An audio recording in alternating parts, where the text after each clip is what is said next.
1. You will hear a woman booking a room for a party at a community centre. First, you have some time to look at questions 1 to 4.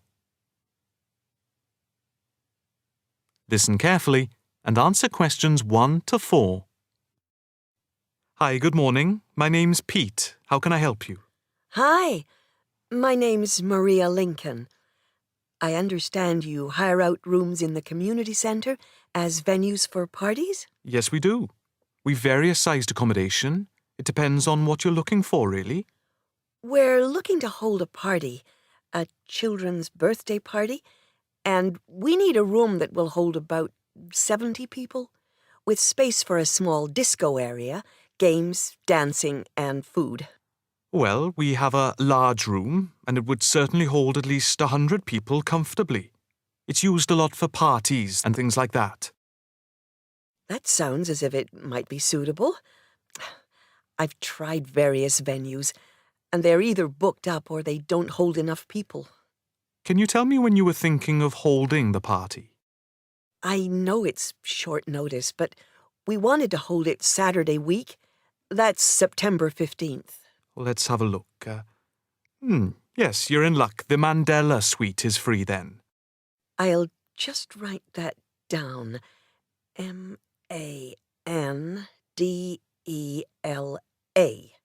And the time. When were you thinking of holding it? In the afternoon, from 3:30 p.m. to 9 p.m. Yes, okay. There's no smoking on the premises, and we're only licensed to have soft drinks. That's okay. I think I'm happy to go ahead. Before you hear the rest of the conversation, you have some time to look at questions 5 to 10.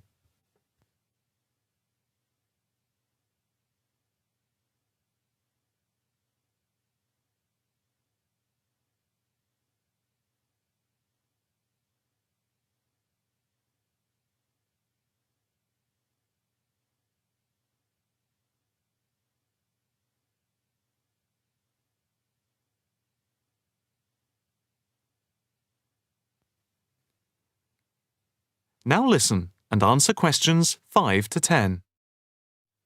Can you just give your postcode? Yes, it's PA5 7GJ.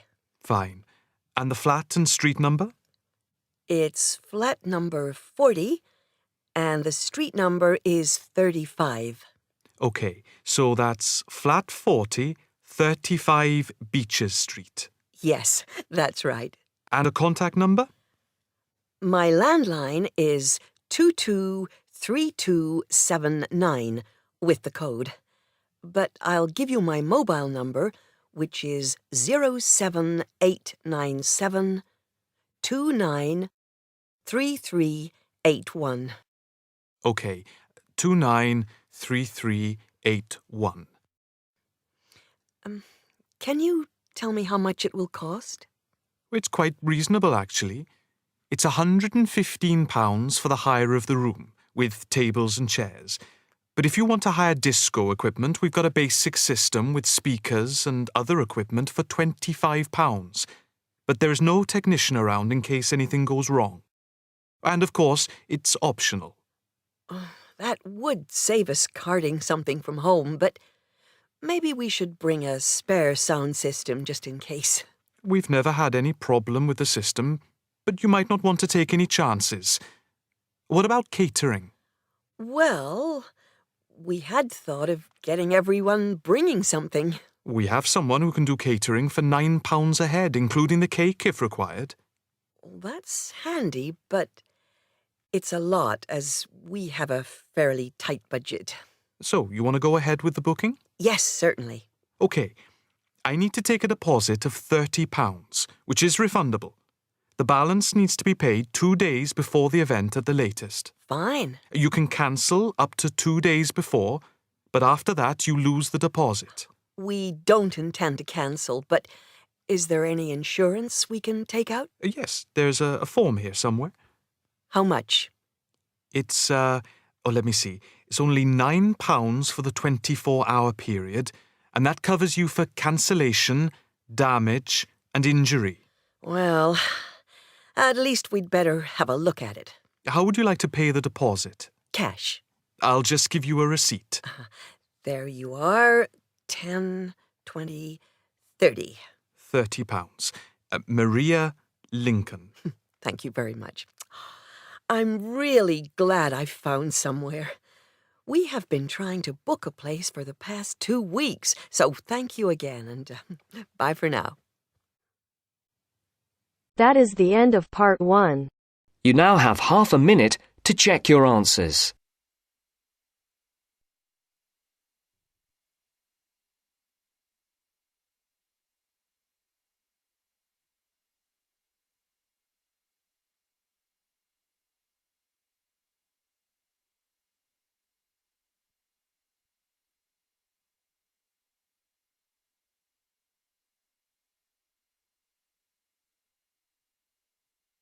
Now turns to part 2.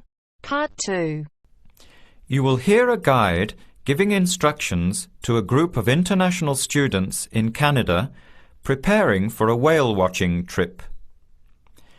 Before you hear the talk, you have some time to look at questions 11 to 16.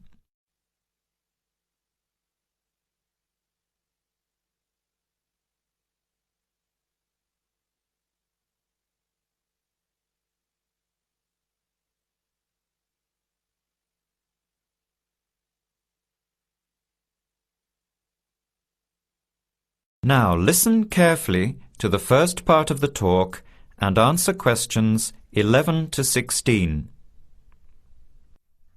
Hello, everyone. Glad to see so many happy faces on this wild and windy day. Are you all ready to go looking for whales? I'm Tony, and our other guide today is Dale. We'll be using these 2 rubber boats you see here, and our trip today will take 3 hours. In a few minutes, we'll be heading into part of the largest temperate rainforest of the Pacific Northwest. I'll show you our route on the map here.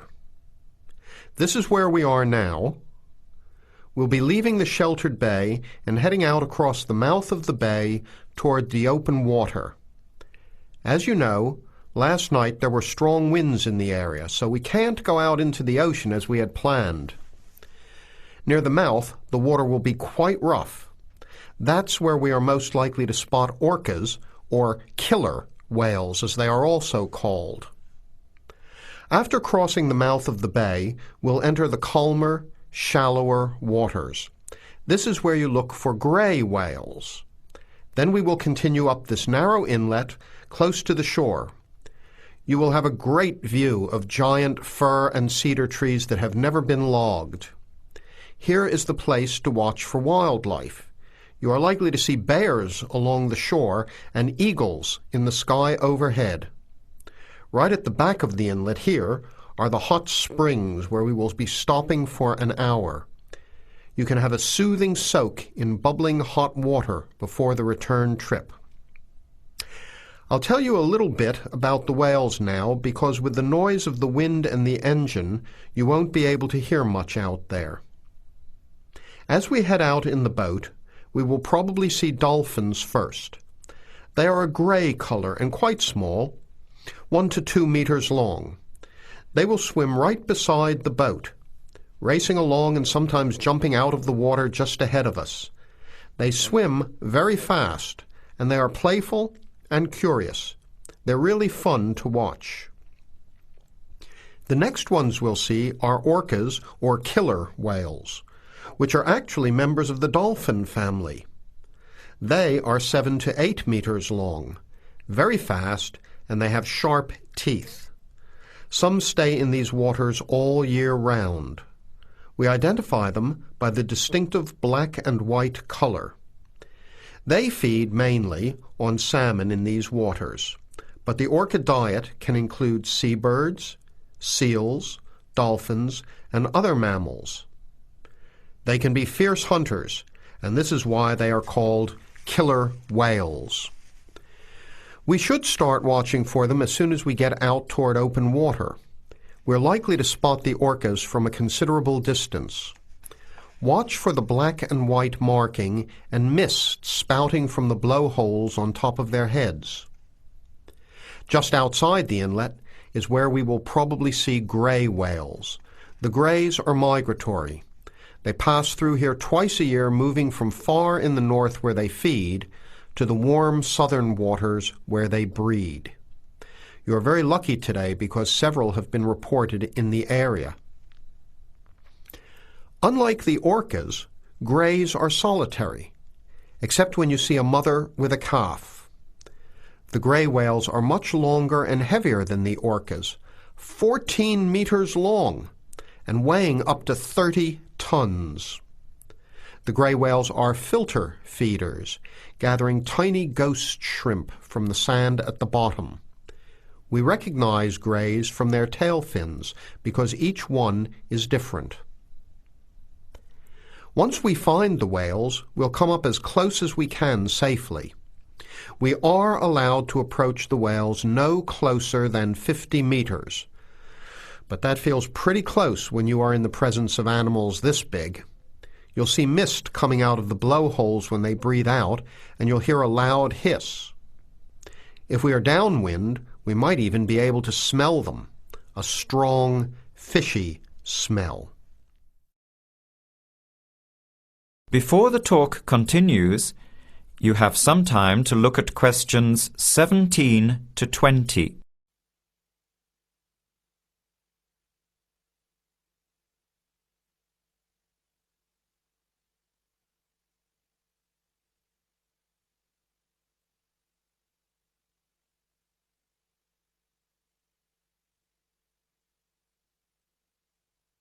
Now, as the talk continues, answer questions 17 to 20. Now, for just a few words of caution. It will be quite bouncy out there, especially in the front of the boat.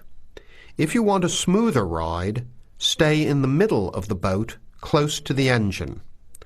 Hold on to the ropes and keep an eye on any big waves. Be alert so you don't get thrown out of the boat. In case of an emergency, you are all wearing survival suits. They'll keep you warm and dry in or out of the water. They are bright orange for visibility. The water temperature is around 8 degrees. Without these suits, you would only last a few minutes in this cold water.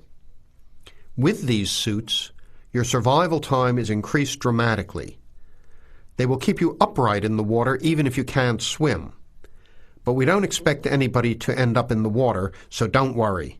Now, are there any questions? I'm afraid of getting seasick. Right. I was just coming to that. If you think you might get seasick, take one of these patches and put it on your arm at the wrist, like this. It works on pressure points of the body and will relieve seasickness without the drowsiness you can get from pills. Are there any other questions? All right then, let's start loading up the boats. We leave in 5 minutes. That is the end of part 2. You now have half a minute to check your answers.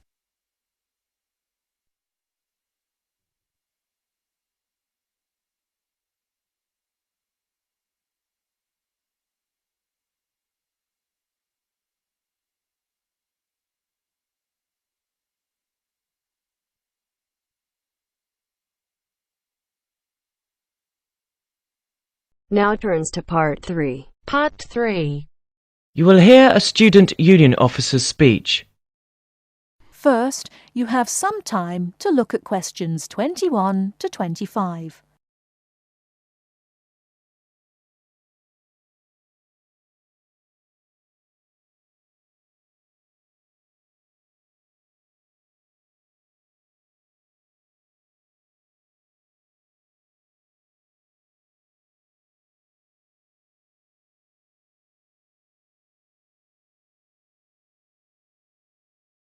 Now, listen carefully and answer questions 21 to 25. Hi there.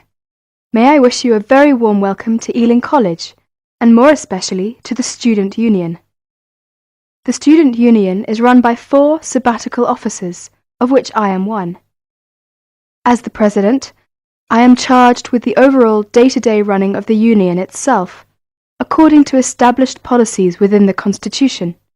We also have a brilliant staff team who'll help us, and you'll meet them when you have 5 minutes to drop in and see us.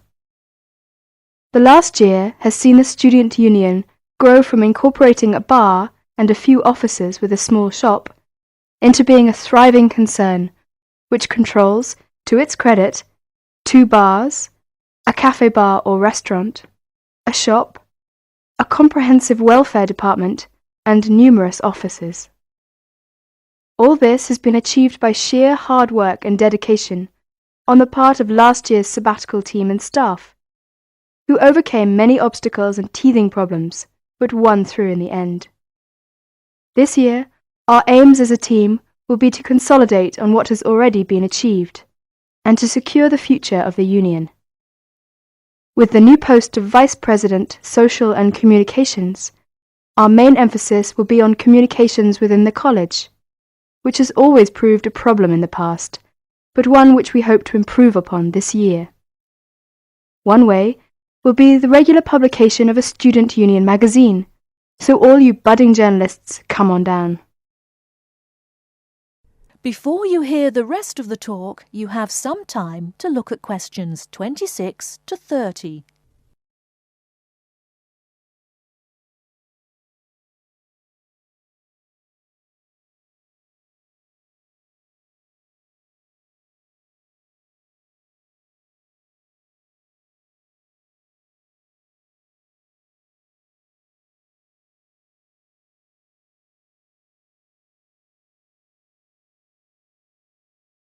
Now listen and answer questions 26 to 30.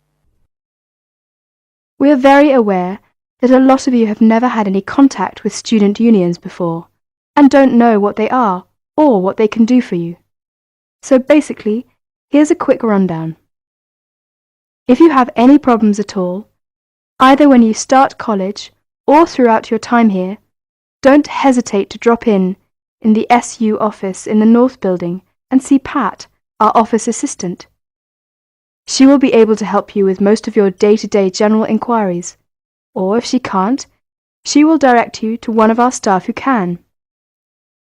Myself and the other 3 vice presidents are here every day, and if you need to see us, just fix a time with Pat, and we'll be only too happy to help you.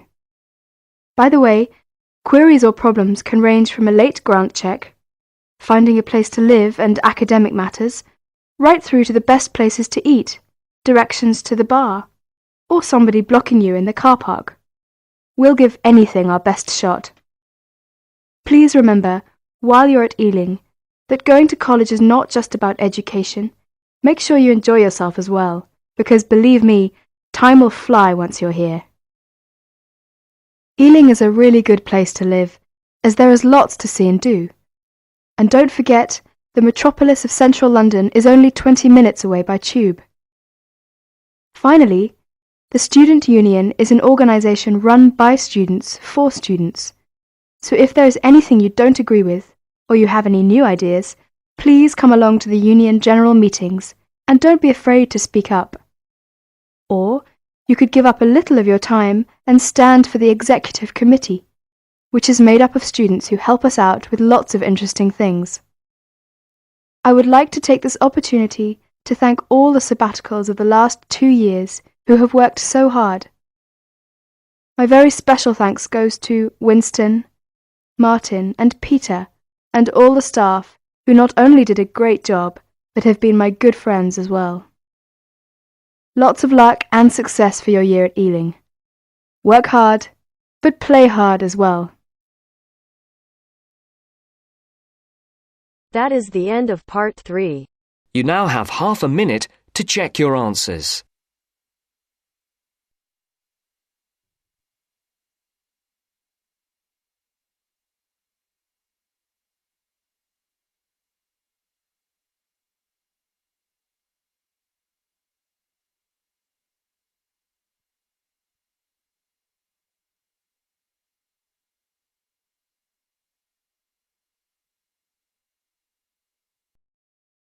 Now turns to Part 4. Part 4. You will hear an extract from a talk about preventative medicine. Specifically, how students can look after their own health. Listen to what the speaker says and answer questions 32 to 40. First, you have some time to look at the questions.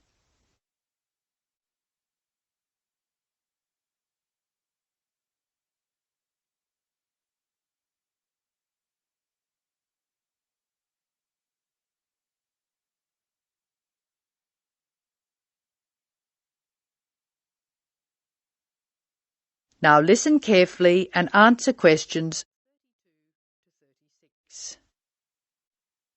Good morning. I'm Dr. Pat Parker, and I'm here to talk to you about preventative medicine in its widest and most personal aspects. In other words, I'm here to tell you how the patient should wrest control of their health away from the practitioners of medicine and take charge of their own medical destiny. I want to talk about staying out of the hands of the doctor. When the patient takes responsibility for her or his own health, and let's decide the patient is male for now, men are in fact more at risk than women anyway, when the patient takes over his own health regime, he must decide what he wants to do. The first thing, of course, is to give up the demon nicotine. Smoking is the worst threat to health, and it's self-inflicted damage. I have colleagues who are reluctant to treat smokers. If you want to stay well, stay off tobacco and smoking in all its manifestations. Our department has recently completed a survey of men's health. We looked at men in different age groups and occupations, and we came up with a disturbing insight. Young men, particularly working-class men, are at considerable risk of premature death because of their lifestyle. As a group, they have high risk factors. They drink too much alcohol, they smoke more heavily than any other group, their diet is frequently heavy in saturated fats, and they don't get enough exercise. We then did a smaller survey in which we looked at environmental factors which affect health. I had privately expected to find air or water pollution to be the biggest hazards, and they must not be ignored. However, the effects of the sun emerged as a threat which people simply do not take sufficiently seriously. Please remember that too much sunlight can cause permanent damage. Given this information, and the self-destructive things which people, particularly young men, are doing to themselves, one could be excused for feeling very depressed. However, I believe that a well-funded education campaign will help us improve public health standards and will be particularly valuable for young men. I'm an optimist. I see things improving, but only if we work very hard. In the second part of the talk, I want to consider different things that you as students can do to improve your fitness.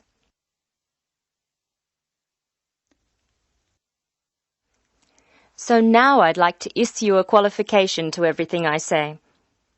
People will still get sick, and they will still need doctors. This advice is just to reduce the incidence of sickness. It would be great if disease were preventable, but it's not. However, we have power. In the late 80s, the Surgeon General of the United States said that 53% of our illnesses could be avoided by healthy lifestyle choices. I now want to discuss these choices with you. You should try to make keeping fit fun. It's very hard to go out and do exercises by yourself. So it's wise to find a sport that you like and play it with other people. If you swim, you can consider scuba diving or snorkeling. If you jog, try to find a friend to go with. If you walk, choose pretty places to walk or have a reason for walking. Your exercise regime should be a pleasure, not a penance.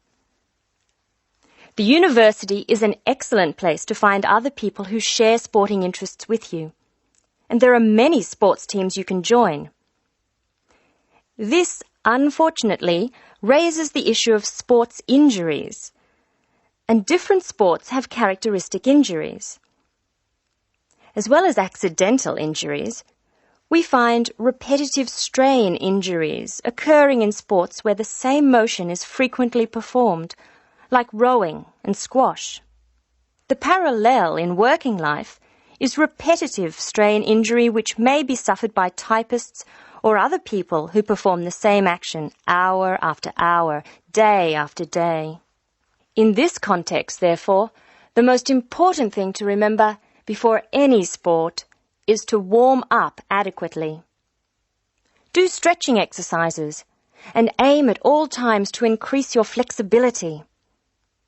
Be gentle with yourself and allow time to prepare for the game you have chosen to play. Don't be fooled by the term warm-up, by the way. It's every bit as important to do your warm-up exercises on a hot day as on a cool one. I think one of the most sensible and exciting developments in the reduction of injury is the recognition that all sports can borrow from each other. Many sports programs are now encouraging players to use cross-training techniques. That is, to borrow training techniques from other sports. Boxers have been using cross-training for years, building up stamina by doing road work and weight training while honing their skills and reflexes. Other sports, which require a high level of eye-hand coordination, are following this trend. So, you see table tennis players running and jogging to improve their performance, and footballers doing flexibility exercises, which can help them control the ball better. All of these results are good, but the general sense of well-being is best, and is accessible to us all, from trained athletes to people who will never run 100 metres in less than 15 seconds. Good health is not only for those who will achieve athletic greatness. That is the end of part 4. You now have half a minute to check your answers.